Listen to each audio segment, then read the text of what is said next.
Arratsaldeon, buenas tardes. Bienvenidos a una nueva edición de Eusko Ikaskuntza.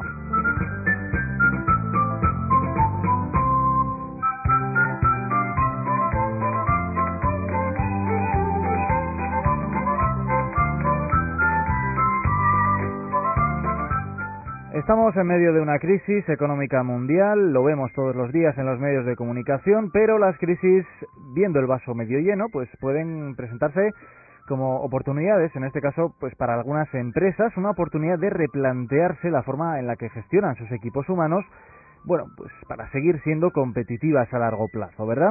Hablamos de una visión estratégica, una visión a largo plazo, como decimos, que cada día está más en boga. Las consultorías especializadas en desarrollo organizacional y en gestión de equipos humanos hacen la labor que antes, pues antes no hacía nadie, simplemente. Hace no muchos años una empresa era un bloque, era un sistema con un fin, que era producir y producir y producir. Hoy las organizaciones son algo más, son ante todo, eso sí, personas, son relaciones humanas. ¿Cómo gestionar esas relaciones para lograr sobre todo pues la máxima eficiencia, ¿no? Que para eso están las empresas? Ese es el ámbito en el que trabaja nuestra invitada de hoy. Vamos con ello.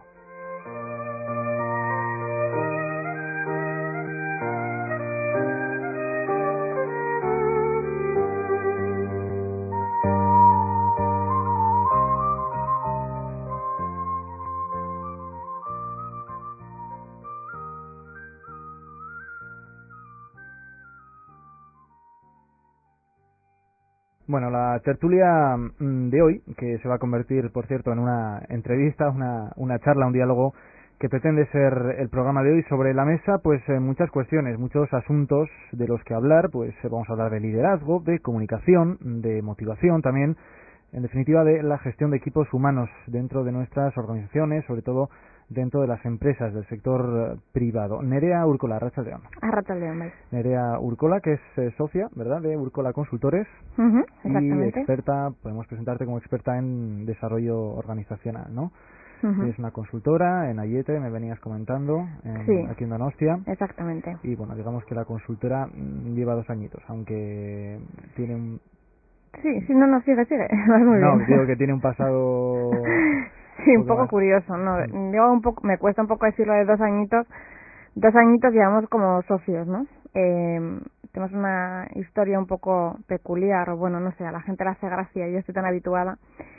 Y es que, bueno, cuando yo empecé a trabajar en esto, pues quise hacerlo por mi cuenta, aunque mi padre lleva una larguísima trayectoria, de muchísimos años, una larga trayectoria en esto, pues un poco lo que queremos algunos hijos rebeldes, ¿no? Aprender solos, caernos solos, levantarnos solos. Y bueno, pues yo trabajaba en otra organización que además era de ámbito nacional, donde la mayor parte de lo que, nosotros le llamamos producción, era fuera quiero decir Madrid, Barcelona. Y teníamos ahí una peculiaridad, mi padre y era que éramos competencia directa. Entonces a muchos clientes les hacía gracia, porque claro, a veces iba él con una oferta, yo iba con la mía. Claro. Competencia leal, pero competencia al fin y al cabo. Teníamos un pacto los dos de no hablar en nuestras cenas ni nada del trabajo. Y bueno, nada, sencillamente que hace 2 años, hace más de 2 años, me empecé a dar cuenta que estaba a punto de perder la oportunidad de compartir lo que más me gusta hacer en mi vida, que es mi trabajo, con una de las personas que más quiero, que es mi padre. Y ahí me sentí en esa encrucijada personal, empecé a darle vueltas a la idea, ¿no? Me voy, no me voy, me costó muchísimo. Y el 5 de mayo de hace 2 años, pues dije me voy. Y por eso que como socios los dos, 2 años. Pero bueno, la historia de la empresa, podríamos decir así, lleva bastante más. Sí, de experiencia probablemente, pues eso, unos 20 y tantos años, ¿no? Pues si contamos los de él, sí. Si contamos los de tu padre, contamos los de él, sí. Unos 20 y tantos años dedicándose a esto de la gestión de equipos, trabajando ahora, como decimos, como consultora. Seguimos en medio, venimos hablando, sobre todo los medios de comunicación, ya bastantes meses, alguno ya incluso le aburriremos, sobre la crisis económica. ¿Tenemos hoy crisis de líderes? ¿Tú dirías que tenemos hoy crisis de liderazgo? O dicho de otra manera, ¿existe una falta de liderazgo en el ámbito, pues, también político, ¿no? Pero quizás centrémonos más en lo empresarial. Yo creo que absolutamente sí. Creo que tenemos una falta de liderazgo en todos los ámbitos, desde el político hasta el social, hasta el organizacional. entendiéndolo como yo entiendo el liderazgo, como personas que son referentes, como personas que tienen un proyecto, que tienen ganas de tirar de él, que tienen unos valores, no sé, una honradez. Yo creo que estamos absolutamente carentes de eso, y organizacionalmente más todavía, ¿no? Y yo creo, no sé si es que se nota más ahora, o si lo hay más ahora o si se nota más ahora, pero ahora con todo esto de la crisis, como tú muy bien dices, yo creo que esas ausencias todavía se hacen más visibles, ¿no? Porque hace falta gente que dé seguridad. Es verdad que hay crisis, ¿no? La tienen todos los países, la tienen todas las organizaciones. Ahora cada organización está reaccionando de maneras totalmente diferentes y depende de las personas que están al frente de ellas, de los líderes y las líderes que están ahí. Y hay pocos. Sí, estamos hablando de líderes, pero habría que dejar claro, como bien decías, lo que entendemos por liderazgo, porque bueno, la concepción de líder pues ha cambiado y bastante, ¿no? En los últimos años. ¿Cuáles serían un poquito las diferencias entre lo que antes se entendía como un líder? Hablamos de liderazgo tradicional y lo que viene siendo el nuevo liderazgo, que algunos lo han llamado, no sé cómo lo llamaréis vosotros, liderazgo emocional, ¿no? ¿Cuáles serían un poquito esas diferencias? Bueno, hay muchísimas discusiones en torno a eso, ¿no? Yo creo que antes era mucho más la figura del jefe, y estaba bien, tampoco me parece que estaba mal. Era la figura del jefe, la gente lo aceptaba así. ¿Qué pasa? Que eso sigue siendo necesario, quiero decir, la persona el referente, la dirección sigue siendo necesaria en cualquier organización, pero han cambiado los tiempos, han cambiado las formas y ya no es suficiente con una persona que dirija. Ojo que nos estamos encontrando las organizaciones con muchos puestos que están vacantes de dirección. O sea, es verdad que hay una persona que ocupa ese lugar en el organigrama, pero de facto no dirigen. O sea, que es otro problema más gordo todavía que el que no haya liderazgo, Pero esa figura de dirección debe ser complementada con una de liderazgo que yo le llamo de autoridad, vamos a decirlo así. El jefe al final, ¿quién es? Pues alguien a quien la organización le ha puesto ahí, alguien a quien le han dado poder. Ahora te digo, no es suficiente. La autoridad te la da la gente, no te da el puesto, no te la da la organización. Y no somos tontos ni tontas y seguimos a quien queremos seguir y seguimos en quien confiemos, y ahí empieza el liderazgo. Porque ese cambio de concepción quizá viene a través de un cambio de concepción también de lo que es una empresa, ¿no? Antes era prácticamente una maquinaria, ¿no?, para fabricar productos y, bueno, prestar servicios. Ahora es un grupo de personas, o se la considera así, con todo lo que ello conlleva, por cierto. Personas comprometidas con un fin común, ¿no? Quizá esa es un poco la diferencia, ¿no?, entre lo que antes se veía como una empresa, un sistema, un sistema que se dedicaba, pues eso, a fabricar productos, y hoy en día se ve más como una organización humana. Sí. A mí me gusta decir que una organización, o lo veo así, es un sistema social con resultados económicos, y no nos podemos olvidar de ninguna de las dos cosas. Ni son ONGs, quiero decirlo, cada organización tiene como objetivo fundamental conseguir beneficios, y segundo, eso no se puede hacer sin personas, y en el momento en el que nos olvidemos de eso, nos estamos olvidando de lo más importante que tiene una organización, que es un sistema social. Yo suelo decir que es una máquina que siente, ¿no? Es algo técnico, pero algo técnico que está insuflado de vida humana, y en el momento en el que te olvidas que si no gestionas bien esas emociones, no consigues los resultados, vas por mal camino. Entonces estamos hablando de una nueva forma de hacer que los demás funcionen de manera eficaz o eficiente, más por la vía del convencimiento que por la vía del castigo o de la recompensa, ¿no? Ahí estaría un poquito la clave. Sí, yo no estoy en contra del castigo siempre. Creo que hay veces que hay que emplearlo también, en casos extremos, pero creo que también hay que emplearlo. Ahora, la vía de que la gente te siga es el convencimiento. Hablabas de crisis tú, ¿no? Y no hay más que poner la televisión o leer un periódico. Pero bueno, crisis es un cambio. Tampoco tiene por qué ser algo malo. La palabra crisis no es mala. Es un cambio, ¿no? Ahora, cualquier cambio genera en las personas incertidumbre. Como mínimo incertidumbre. Si no, miedo. Entonces, ¿qué necesitamos? Pues necesitamos alguien que primero sepa gestionar sus propios miedos, que aquí los tenemos todos, y que sepa gestionar a los demás. Y claro, el convencimiento se consigue así, se consigue en base a gestionarte tú mismo y gestionar a los demás. Si no, la gente no te sigue. La imposición no genera nunca convencimiento. Y tener a la gente satisfecha, ¿no? Satisfecha dentro de la organización, porque, en fin, esta frase te sonará probablemente. El trabajo más productivo es el que sale de las manos de una persona contenta. Sí. Es un poquito vuestro lema, ¿no? Sí, es que al final estás casi todo el día. Yo desde luego estoy el 90% de mi tiempo diario despierta, estoy trabajando. No entiendo hacerlo sin ilusión. Si no lo hago con ilusión, prefiero estar haciendo otra cosa, porque mi vida es mi vida y dura muy poco, y entiendo que lo tengo que hacer con ilusión o con más todavía, con entusiasmo y pasión. Si no, es mejor hacer otra cosa. Sí, porque está comprobado que la gente con ilusión trabaja mejor y al final los resultados se ven ahí, ¿no? Y si vemos que una empresa es una organización social con fines económicos, como bien decías, y al final los directivos lo que les importa es muchas veces lo económico, pues evidentemente si tiene la gente satisfecha y trabajando con ilusión y ayudándose unos a otros, trabajando en equipo, que de eso hablaremos después también, los resultados económicos de la empresa, en principio, y ya fuera de coyunturas de la crisis, que bueno, eso ya tiene otros matices, pues lógicamente los resultados van a ser mejores. Así que vosotros en Urkola Consultores pues sois especialistas en personas, en enseñar a dirigir personas. Saber dirigir personas, ¿por qué y para qué, Nerea? Pues porque nadie nos ha enseñado. No sé, yo estudié psicología, a mí nadie me enseñó nada en la carrera de habilidades.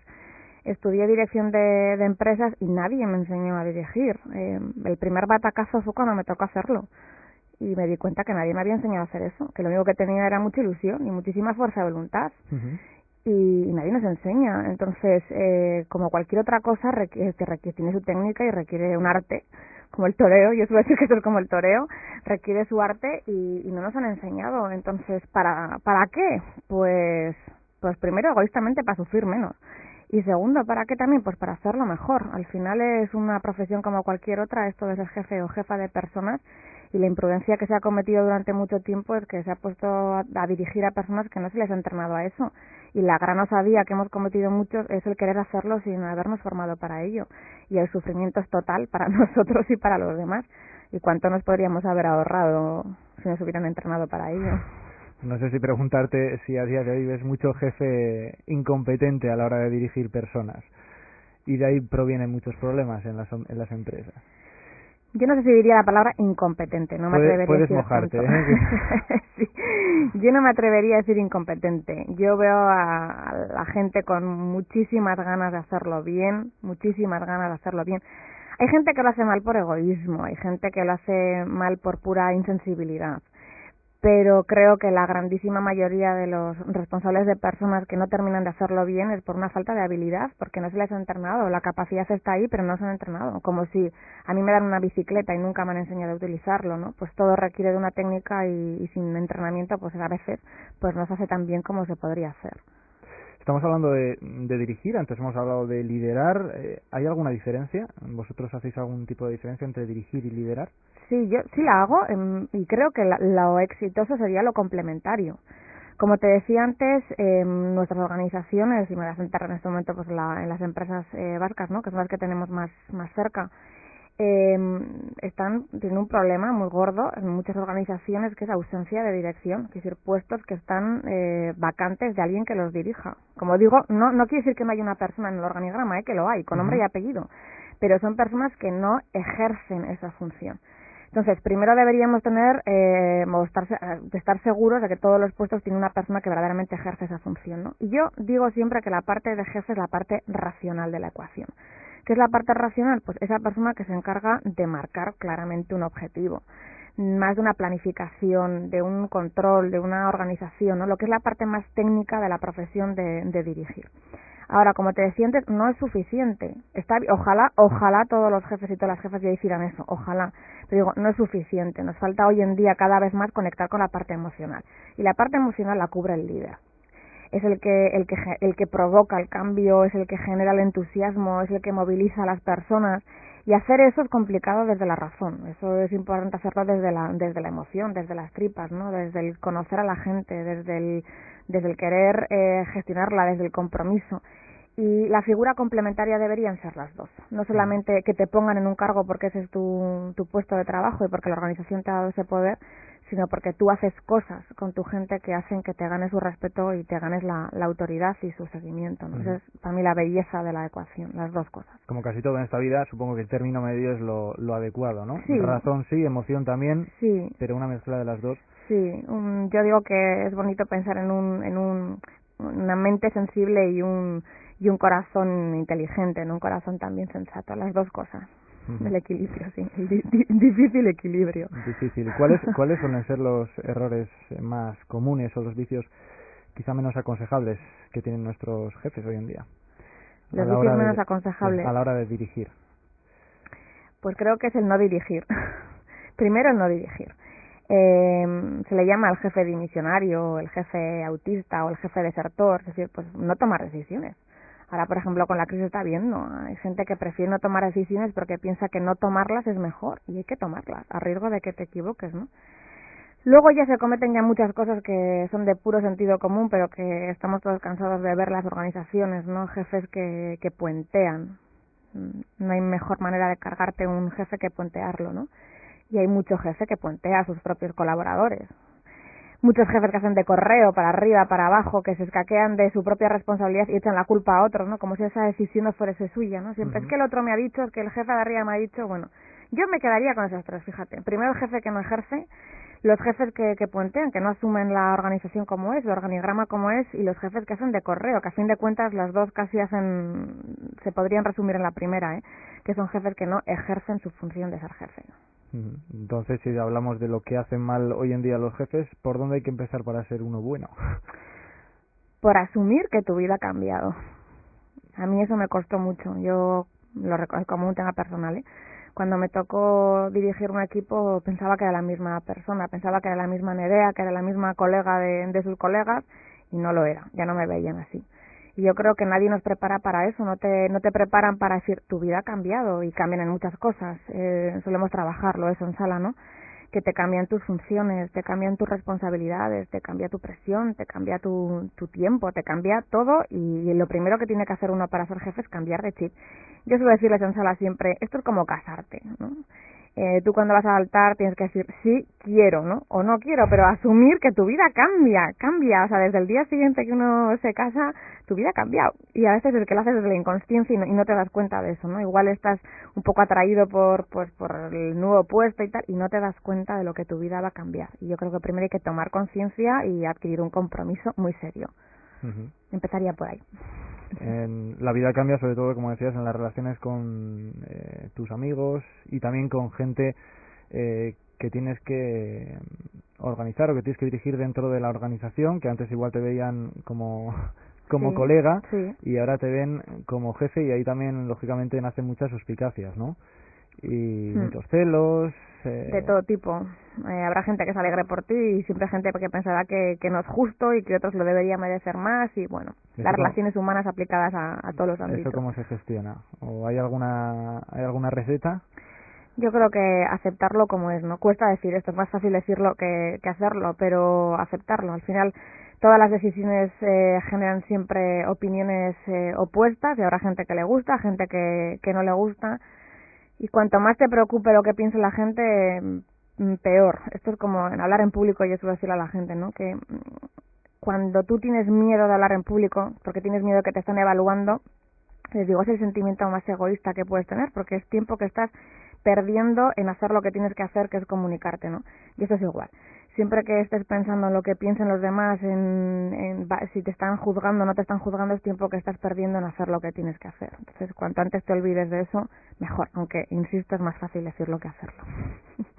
Hay que tomar decisiones, por tanto, es importante tomarlas, más ahora en tiempos de crisis, pero también es importante, yo me imagino, delegarlas en otros también, ¿no? Hay jefes que evitan tomar decisiones, como bien decías, pero hay otros que intentan tomar decisiones incluso que no les corresponden y que tendrían que delegar en otros, ¿no? Sí, bueno, la delegación está muy mal entendida. Esto me lo preguntan mucho la gente en la sala, ¿qué es esto de la delegación? Hay gente que dice que delega cuando en verdad le está pasando una decisión que tiene que tomar él o ella a otra persona, ¿no? Y eso no es delegar. Lo que se conoce como un marrón. Un marrón, sí, o el ground dispatching, que se le llama. Gente que delega las tareas que no le gustan. Yo creo que la delegación tiene una parte muy importante de formación de un colaborador y de desarrollo de un colaborador. Y la delegación bien hecha se hace muy poco, verdaderamente poco. La delegación bien hecha, además de formar a la gente, supone que uno delega la tarea, pero la responsabilidad nunca. Delega el poder, pero la responsabilidad nunca, y a la gente muchas veces le gusta delegar la responsabilidad, y eso es un error total. La delegación nunca puede suponer quitarse responsabilidad de encima. La responsabilidad tiene que tener el jefe hasta el final de la decisión, claro. ¿Y cómo se pueden ganar puntos o perder puntos para ganar o perder liderazgo dentro de un grupo? Pues ganarlo es complicado porque es una cuestión de confianza, entonces ganarlo siempre supone una carrera de fondo. ¿Es única y exclusivamente confianza? No única y exclusivamente, pero sí básicamente. Yo creo que hay varias cosas. Una tiene que ver con un proyecto muy interesante, un proyecto, un cambio, una idea. Creo que un liderazgo, y si piensas en cualquier líder, en cualquiera, desde el más grande hasta el más pequeño, siempre va a haber un proyecto. Entonces, lo primero, hay un proyecto. Yo creo que segundo, hay muchísimo entusiasmo por parte del líder en eso, muchísimo compromiso. Y tercero, sí que hay una cuestión de confianza, ¿no? Porque al final la gente te va a seguir si confía en ti, si no la gente no te sigue. Y te dejará de seguir cuando deje de confiar en ti. Entonces, la confianza es una de las cosas que más cuesta ganar y es una de las cosas más fáciles de perder. En el momento en el que yo crea que me estás mintiendo o que no estás cumpliendo con mis expectativas o lo que sea, pues la pérdida de liderazgo es mucho más fácil, ¿no? La pérdida de confianza es mucho más fácil que ganarla, no hay más que encender la televisión para verlo, ¿no? Pero yo creo que no hay que preocuparse de si uno está ganando liderazgo. En el momento, otra vez, insisto, de que estás tú preocupado por si estás ganando liderazgo perdiéndolo, estás dejando de hacer lo que tienes que hacer, que es servir a la gente.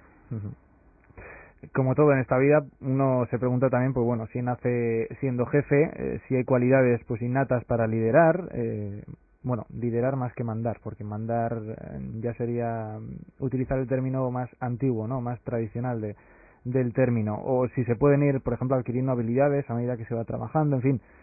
A ver, yo entiendo que dedicándoos precisamente a lo que os dedicáis, que es a formar a líderes, pues tu respuesta va a ir en este sentido, ¿no? Se puede formar a líderes, hay características que pueden ser más o menos innatas, pero también se pueden desarrollar otras habilidades, ¿no?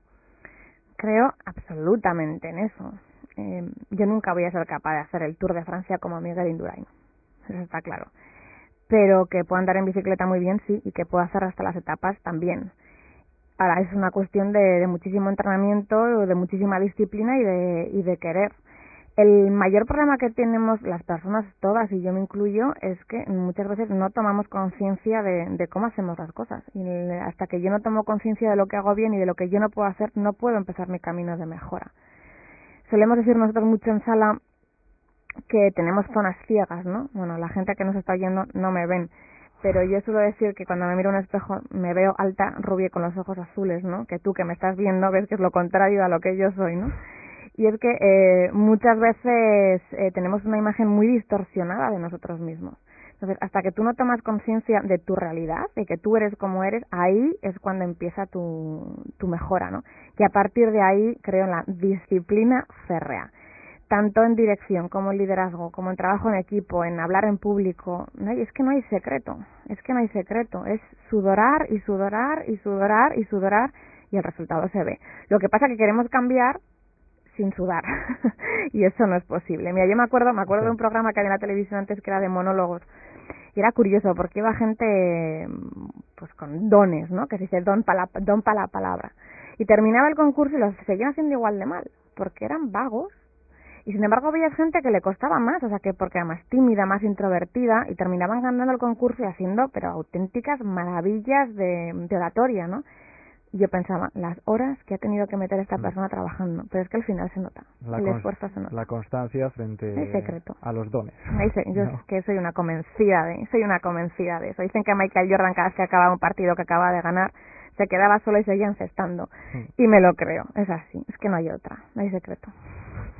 Cuando un cliente se dirige a vosotros, ¿qué es lo que busca exactamente? Algunos dirán, bueno, un psicólogo o un experto en dirección de empresas o un motivador, no sé. ¿Qué es lo primero que os cuentan o lo primero que les preocupa en un primer contacto con vosotros? Pues de todo hay en la viña del Señor. Ahora, el año pasado es verdad que, o desde el año pasado, desde octubre del año pasado, por ejemplo, una cosa que se nos empezó a demandar mucho de temas de motivación, y a mí me llamaba la atención porque venían, pues eso, clientes, ¿no? O responsables de personas y decían, quiero que vengas a motivar a mi gente, ¿no? Porque se sentían ellos con incapacidad de hacerlo. Y es un tema que suele aparecer mucho. Luego también pasa mucho que vienen personas o vienen clientes con una demanda X, la que sea, y que empiezas a profundizar en la demanda, en las necesidades que ellos te están haciendo, y cuando empiezas a profundizar un poco, te das cuenta que la necesidad que tienen no es esa, que es otra. Que es lo que decía antes, ¿no? Que a veces hacemos un diagnóstico erróneo de nuestra propia necesidad, ¿no? Eso te iba a preguntar, si los clientes siempre saben detectar dónde está el problema.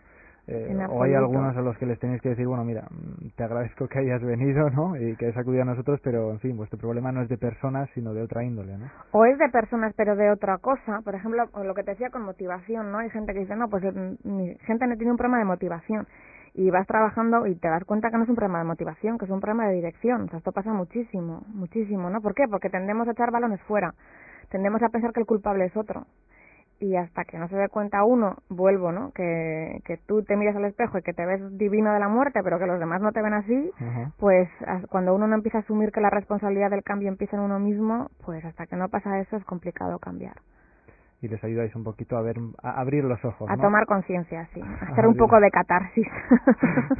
Entonces casi lo más importante podríamos decir es realizar un buen diagnóstico, como bien decías, que es donde empezáis a trabajar, ¿no? con los clientes. Explícanos un poquito cuál es vuestro método de trabajo, cómo abordáis una problemática X de un cliente que acude a vuestras oficinas. Bueno, el inicio siempre es diferente, ¿no? Y hay clientes que te conocen de hace tiempo y ya saben cómo trabajas, entonces, bueno, ya digamos que la petición que ellos hagan es distinta, ¿no? Ahora, para mí muy importante es el diagnóstico inicial es fundamental. ¿Por qué? Porque que la acción termine bien depende de que los dos estemos contentos. Entonces yo quiero acertar contigo. Y claro, tú igual me estás pidiendo aspirinas y yo veo que necesitas otra cosa. Entonces, hacer el diagnóstico bien es fundamental. ¿Por qué? Porque lo que yo trabaje luego en la sala va a depender de ese diagnóstico y la solución y el cambio va a depender de ese diagnóstico, ¿no? Y ya luego lo que ocurra dentro de la sala, pues depende, ¿no? Cada vez la formación estándar, pues se utiliza muchísimo menos, cada vez es mucho más formación a medida. Los clientes cada vez nos demandan más lo que tiene que ver con talleres, que es formación, pero casi está más cerca de la consultoría, es decir, que las jornadas están diseñadas específicamente a sus necesidades, ¿no? Porque creemos que tiene que ser así, porque cada uno tiene un programa diferente. No es lo mismo trabajar un trabajo en equipo no sé, estoy pensando en Cucha, que trabajar en Euskaltel o trabajarlo en Arcelor, es que no es igual. Y luego ya dentro de la sala nos basamos mucho en que sea una metodología experiencial. Nosotros decimos eso de que cuando lo que tú lo ves lo puedes olvidar, ¿no? Pero lo que tú haces no se te olvida. Entonces les ayudamos en la sala a que tomen conciencia, casi siempre en base a a metodología más de ejercicios, ¿no? Pero a que tomen conciencia de las cosas que están haciendo bien y de las cosas que no están haciendo bien. Porque por mucho que yo te escuche a ti hablar de teoría, hasta que yo no me dé cuenta que yo no lo estoy haciendo bien, el cambio no empieza. Entonces les ayudamos a eso, a tomar conciencia de lo que no hacen bien y luego a incrementar los niveles de responsabilidad con el cambio. Todos quieren varitas mágicas, yo también, claro, la primera, y hay mucha gente que piensa que después de un curso de 4 o 5 días van a salir cambiados. A ver, los milagros ni en Lourdes. Necesitamos dos cosas, ¿no? Una, tomar conciencia, y en eso te voy a ayudar yo todo lo que pueda, me voy a dejar la piel, pero hay una parte de responsabilidad muy importante en el cambio que es tuya, ¿no? Entonces trabajamos las dos, la toma de conciencia y la responsabilidad, que son las bases del coaching. Y eso lo aplicamos a la habilidad, sea cual sea que trabajemos, que bien puede ser dirección, como puede ser negociación, como puede ser trabajo en equipo, la que sea, ¿no? Insisto, siempre adaptado a cada cliente, que creo que es como tiene que ser. Teoría y práctica un poquito mezcladas, ¿no? Más práctica que teoría. De la mano siempre, sí. Ajá. ¿Realizáis ejercicios prácticos? ¿Sí? ¿Notas que la gente se involucra y que recibe de buen grado vuestros consejos? ¿O por el contrario, bueno, os encontráis con mucho escéptico también por ahí? Yo soy muy optimista respecto al ser humano en general y creo que la mayoría de buen grado. Siempre te encuentras gente que viene obligada. Entonces, claro, y también me pongo en la situación, ¿no? Si soy yo la obligada, pues tampoco te hace gracia. Pero hay gente que viene obligada. Hay gente que viene escéptica. Y gente que viene resistente. O sea, resistente pero no por escéptica, sino por miedo. Miedo a, ¿y aquí qué va a pasar? Entonces vuelve a ser un trabajo de ganarnos la confianza, ¿no? Y para mí es la base más importante de nuestro trabajo. Nuestro trabajo es de pura artesanía. Le digo, estoy en una sala, yo no tengo un grupo, tengo 14, 15, 16 personas. No puedo verlo como un grupo, lo veo como personas que se suman porque cada uno o cada una requiere un tratamiento especial, una atención diferente, y prefiero pensar que somos especialistas en personas que individuales que grupos humanos, y es lo que hacemos, trabajar, intentar ganar la confianza. Vamos, aplicar lo que enseñamos. Vosotros decís que, bueno, nos comentabas ahora que es muy importante adecuar el trabajo que realizáis con las distintas organizaciones en función de si se trata de organizaciones privadas, cooperativas, administraciones públicas, en fin, viendo vuestra cartera de clientes, pues uno se da cuenta de que la gestión de personas, de equipos de trabajo está valorada tanto en el sector público como en el privado. No sé si hay particularidades, que diferencian el modo de trabajar con unos, con otros, si tiene mayor importancia algunos aspectos que otros, dependiendo del tipo de organización, no sé. Sí las hay, pero vuelve a ser, yo creo que como con las personas. Dos personas somos diferentes. Y lo son dos empresas, sea del sector que sea, quiero decir. Trabajamos mucho, como dices, con el mundo cooperativo, ¿no? Es que dos cooperativas son totalmente diferentes. No tiene nada que ver, no sé, Ibiza ya no está ahí, pero vamos, Orcli, por ejemplo, con Salaluce, por pensar en dos clientes nuestros, ¿no? Tienen culturas diferentes, formas de trabajar diferentes, fantásticas las dos, ambas fantásticas, pero las dos diferentes. Si vamos al ámbito público y me pongo a pensar incluso en ayuntamientos o en diputaciones, pues nada que ver una diputación con la otra, ¿no? Un ayuntamiento con la otra. Entonces, claro que hay diferencias culturales desde el punto de vista de si es sector privado, público o cooperativo, pero intento no sacar conclusiones generales de eso y ceñirme más a la diferencia de cada uno de ellos en particular, porque insisto, cada uno es diferente y una vez más vuelve a ser diferente por según quién es la persona que la dirige en esos momentos, que es la que marca la línea de cómo es en ese momento una organización. Igual hay más diferencias entre dos diputaciones que entre una diputación y una empresa. Tienen cosas comunes obligatorias, sí, ¿no? Que son sus formas de trabajar, sus procedimientos son obligatorios, eso no te lo voy a discutir, ¿no? Porque es imposible discutir. Pero que uno no puede sacar conclusiones generales también, es una de las cosas que he aprendido yo en mi trabajo. Cuando hablamos de dirigir personas, nos detenemos en 4 competencias, sobre todo en liderazgo, en trabajo en equipo, en motivación y en comunicación. Ya hemos hablado de liderazgo. Háblanos un poco del trabajo en equipo, porque imagino que en este modo de trabajo no solo la figura del líder es importante, hay una serie de colaboradores. ¿Cómo funciona un poquito? Bueno, una de las grandes modas que hay ahora es hablar de trabajo en equipo, ¿no? Y si uno se mete un poco en las páginas web de las organizaciones y se pone a leer los valores de las empresas, casi que todas tienen puesto el trabajo en equipo. Pero cuando uno empieza a trabajar con organizaciones, descubre que la realidad es muy distinta. El papel lo aguanta todo, pero la realidad es muy distinta. Tenemos la falsa ilusión de que trabajamos en equipo, pero no lo hacemos. Trabajamos juntos, que es muy diferente. Hay gente que dice, pero si yo llevo no sé cuánto tiempo trabajando con fulanito, pues me alegro muchísimo y te llevarás muy bien con esa persona, muy bien, si no tiene nada que ver, yo no discuto eso, pero trabajáis en equipo. Entonces, se ve en el mundo deportivo, ¿no? El fútbol, equipos, lo que se entiende, pues pocos también. Entonces, es una de las habilidades que más estamos trabajando, precisamente porque se necesitan de equipos que trabajen todos en la misma dirección. Y te das cuenta que no hay objetivos comunes, que cada uno tiene el suyo. Y una vez más, ¿dónde suele fallar casi siempre el problema? Pues normalmente suele ser la dirección. Ahora, como tú muy bien dices, en un equipo, digamos que tenemos dos mitades, ¿no? Dos partes. Hay un 50% de responsabilidad que la tiene el jefe, que la tiene el líder, y otro 50% que la tienen las personas que lo componen, ¿no? Y también es verdad que hay gente que no sabe trabajar en equipo, que no sabe. Trabajar en equipo supone humildad y supone renunciar a que tu opinión es la verdad, supone cosas para las cuales, pues hay algunas personas que todavía hoy en día pues no están entrenadas o sencillamente no quieren hacerlo. Y el trabajo en equipo es uno de los retos que tenemos en las organizaciones. No trabajamos en equipo, trabajamos juntos. Además es curioso porque hay personas que no saben trabajar sin dirigir ellos y otras personas que al revés no saben trabajar si no les dirigen. Sí. Algunas personas tienen la necesidad de que les dirijan para rendir, ¿no? Sí, además que no quieren esa responsabilidad en su vida, lo pasan mal y lo entiendo, lo entiendo. Lo acepto perfectamente. Ahora, mientras no sean jefes lo entiendo. Mientras no sean jefes lo entiendo. Y hay jefes que les digo, hay gente, mira, hace unos días, sin ir más lejos, me decía una persona, es que yo no quiero hacer todo esto de dirigir, y es que yo no quiero. Pues a lo mejor pues no estás en el sitio adecuado. Si todo el mundo no tiene por qué ser jefe, yo lo entiendo perfectamente. Ahora, es lo del si quiero, no digas si quiero. Si dices si quiero, la has liado. Ya te has comprometido. La has liado. Entonces, somos individualistas, vamos. Tenemos una tendencia individualista. No, la cultura del trabajo en equipo no está demasiado arraigada, por tanto, en nuestras empresas, porque además es cierto, por ejemplo, que cada vez más pues añade la capacidad de trabajar en equipo, pues como un criterio a la hora, por ejemplo, de contratar, ¿no? Sí, de te lo contratar preguntan, a un aspirante, sí. Es que entre las entrevistas te lo preguntan, ¿te gusta trabajar en equipo? A ver quién va a decir que no.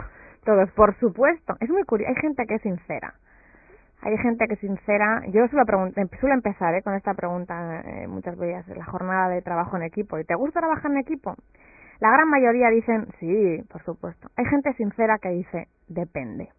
Y entonces yo les pregunto, ¿y de qué depende, no? Como dice la canción de Jarabe de Palo. Y entonces te dicen, de que salga lo que yo quiero. Digo, bueno, pues por lo menos te agradezco la sinceridad, ¿no?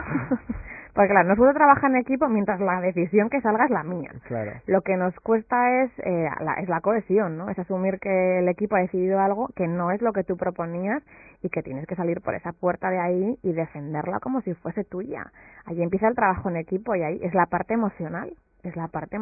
Porque te tienes que gestionar tu orgullo y defender lo que no es tu idea, pero ahí empieza un equipo. Depende también, me imagino, de las personas. No es lo mismo trabajar siempre con el mismo grupo de trabajo que, en fin, que te cambien de grupo de trabajo cada semana o cada mes. Nada que ver. Y ahí también me imagino que entra mucho en juego la capacidad de negociación, ¿no?, de cada uno. Sí, bueno, cada vez más se trabaja por gestión de proyectos. Por proyectos. Y cada proyecto en sí, si está bien dirigido, es un equipo. Y es verdad que cada vez más las personas tenemos que acostumbrarnos a trabajar con distintos estilos de personas en distintos proyectos a la vez, ¿no?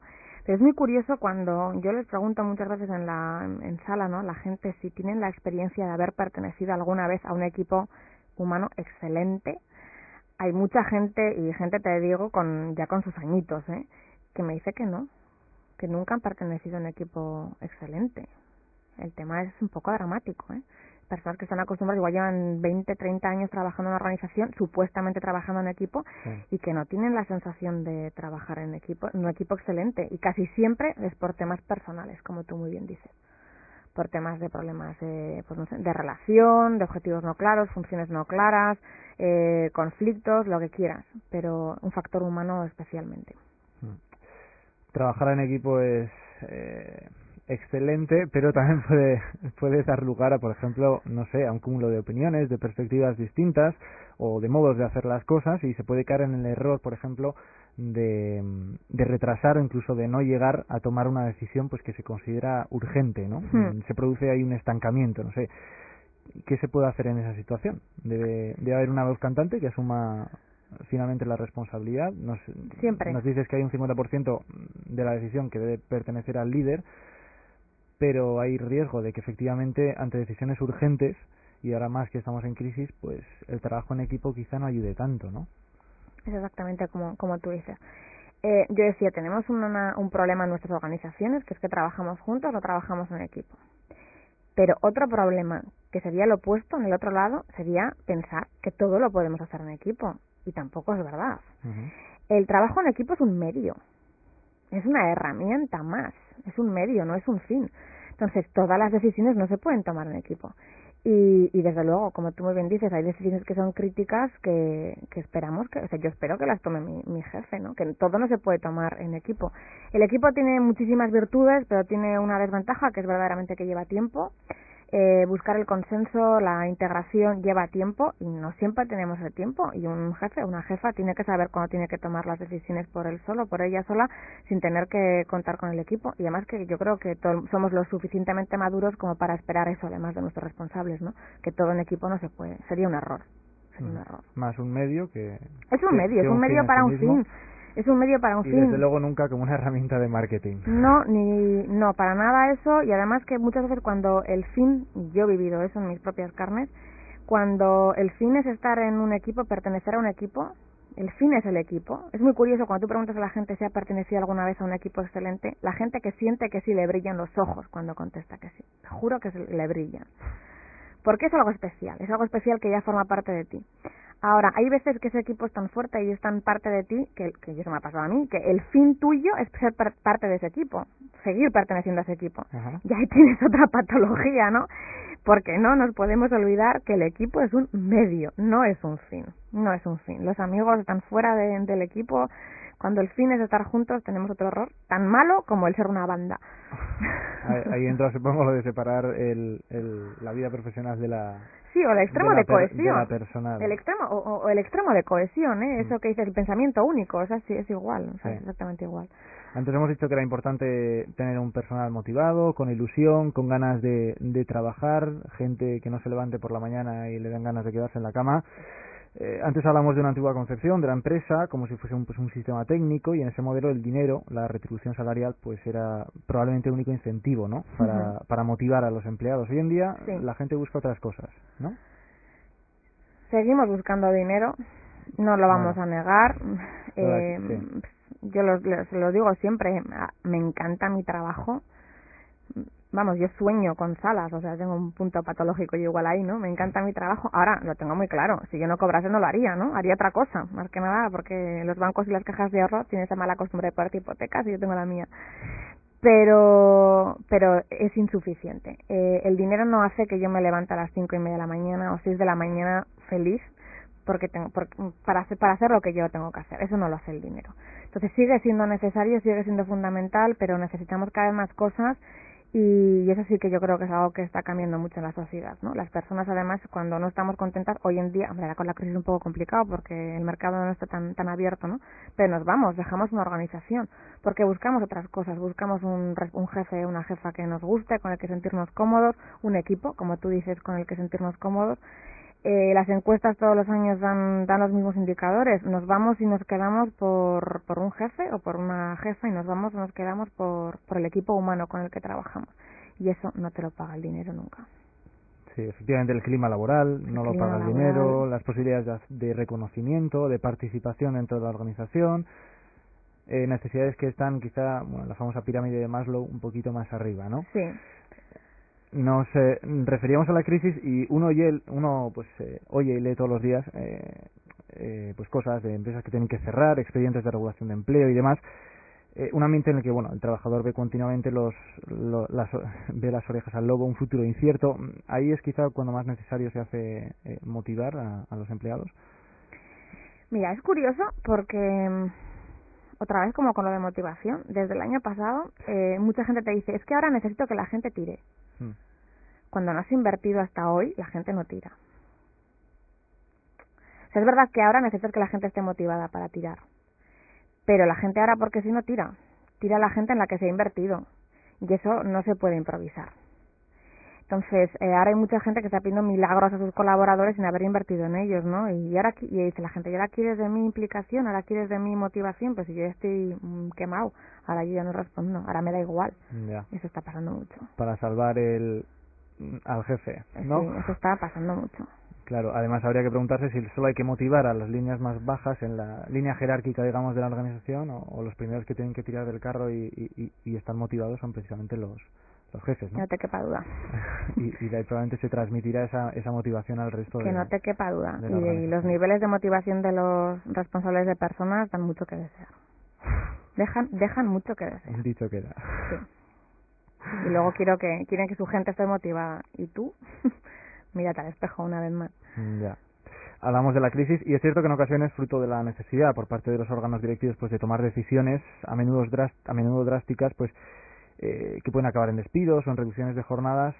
La dirección de nuestras empresas tiende al mutismo, es decir, a no decir hasta que ya es demasiado tarde cuál es la situación de la organización, qué decisiones se van a tomar, en fin, la comunicación interna, lo que se llama la comunicación pues entre los distintos departamentos, ¿no?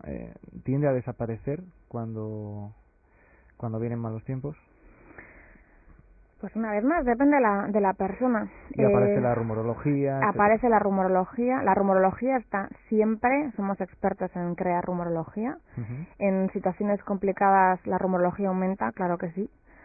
Ahora, yo siempre les digo a la gente, a los directivos, si tú no gestionas la información, alguien lo va a hacer por ti. El año pasado, por ejemplo, me tocó estar presente en un cliente nuestro un día que hubo que dar una noticia muy mala a la gente, muy muy mala. Y lo hizo el gerente con una asertividad, con una sangre fría, pero con un toque de esperanza y compartiendo la información con la gente, que fue impresionante. Es decir, la gente cuando le tratas con confianza y con transparencia responde.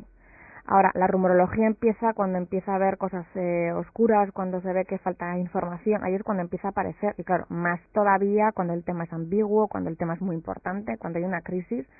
Y yo siempre les digo, si tú no gestionas tu comunicación, alguien lo hará por ti.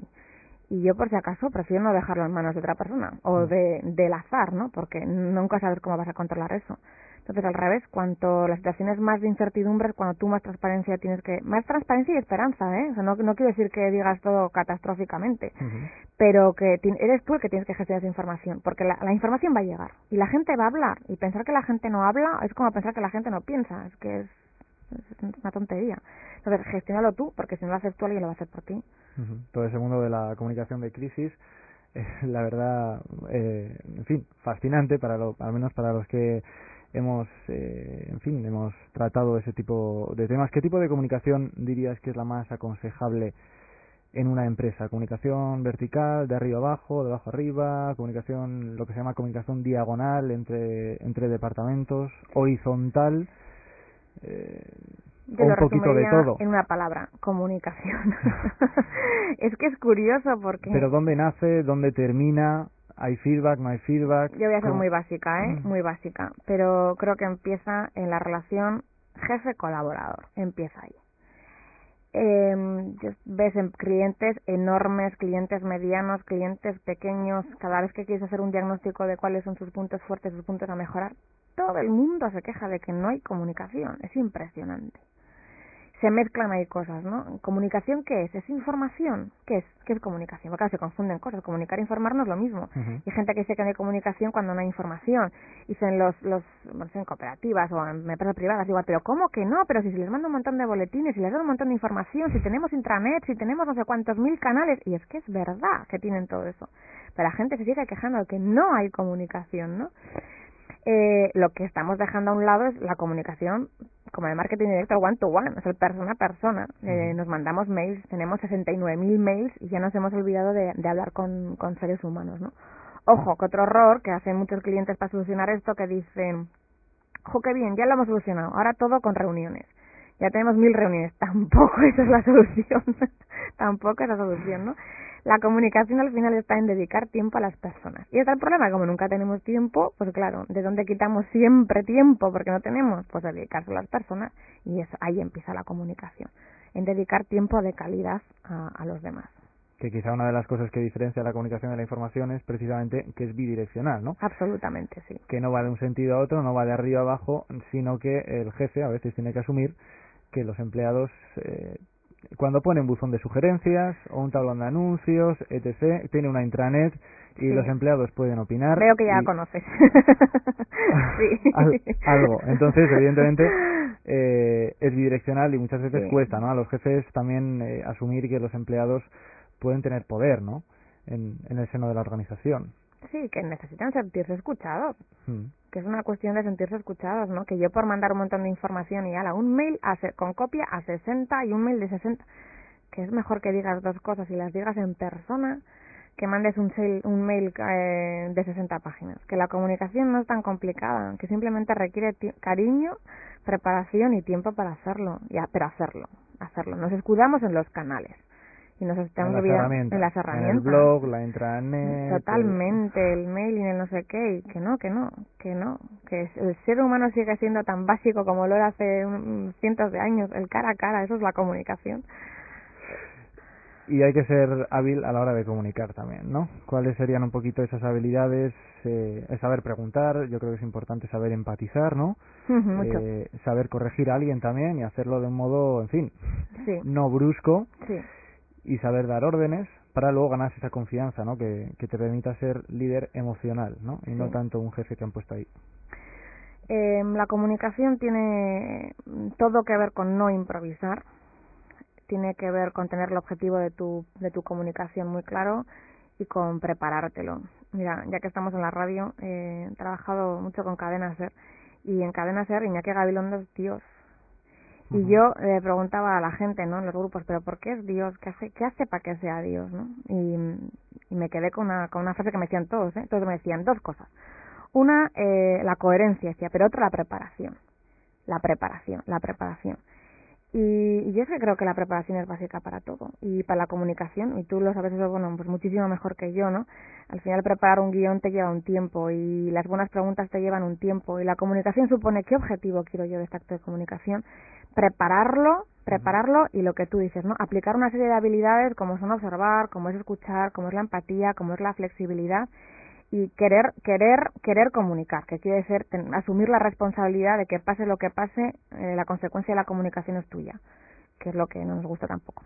Preferimos pensar que la responsabilidad de la comunicación es del otro, que no quería escucharte antes de ti, que lo has hecho mal.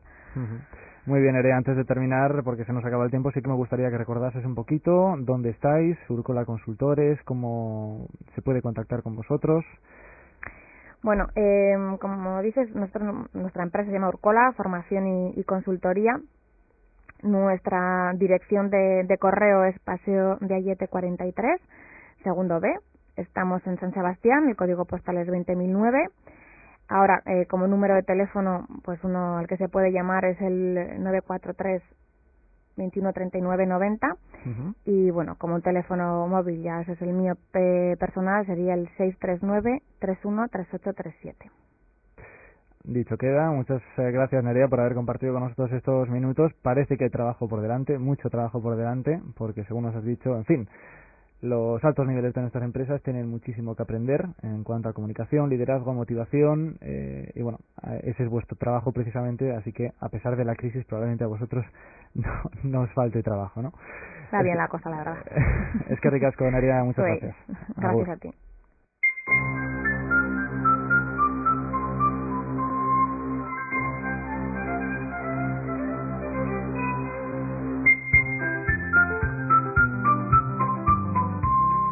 Bueno, y antes de finalizar, recordamos las dos vías de contacto con este programa. La primera, la página web de Eusko Ikaskuntza, www.eusko-ikaskuntza.org, y la segunda, ya lo sabéis, nuestro correo electrónico euskoikaskuntza@herri-irratia.com. Es todo por hoy. La próxima semana, el próximo sábado, más. Asteburu Ona izan. Aio.